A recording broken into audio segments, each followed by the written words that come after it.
J-5, 2015.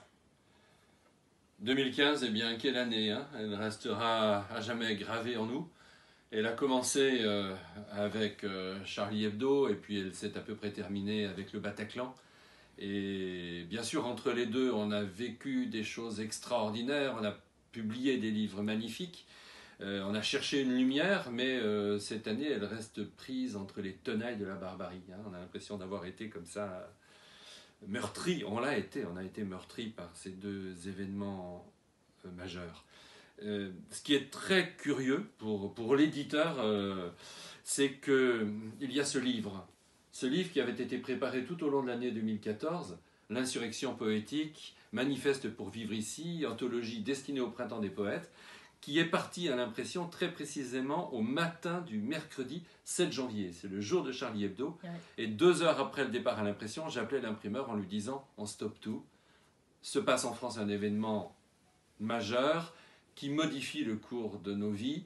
Et le lendemain, nous intégrions à ce livre cette page noire comme un faire-part de deuil avec la liste des victimes supposées de l'attentat contre Charlie Hebdo. Et en relisant ce livre, on s'est rendu compte que tout ce livre préparait en quelque sorte une riposte, une réponse à la barbarie, à l'image de ce chapitre intitulé « Contre les fous de Dieu », dans lequel figurent des textes de Taslim Nasrine qu'on avait mis en 4e de couverture, ou de Tristan Cabral, ou d'Abiba Janine, la poète d'origine kabyle. Voilà, c'est quelque chose quand même qui...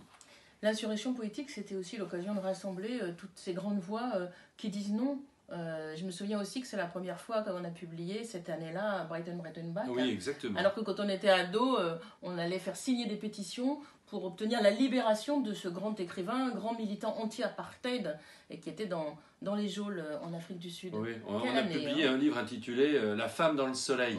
Je disais tout à l'heure qu'on cherchait une lumière dans cette année, et Brighton Back en témoigne.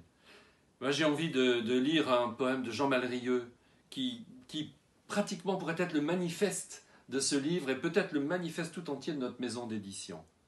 Ça s'appelle « Lever en masse ». Ne serait-ce qu'une fois, si tu parlas de liberté, tes lèvres pour l'avoir connue en ont gardé le goût du sel.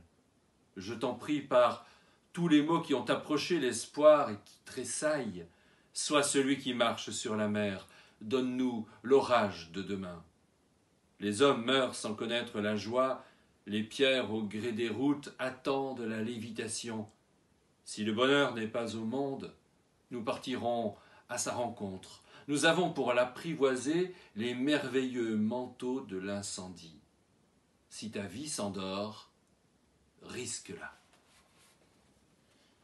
Et ce petit texte de Frédéric Jacques Temple, qui avait 95 ans en 2015, révolte. La mort, seule immortelle, je sais qu'un jour elle m'emportera.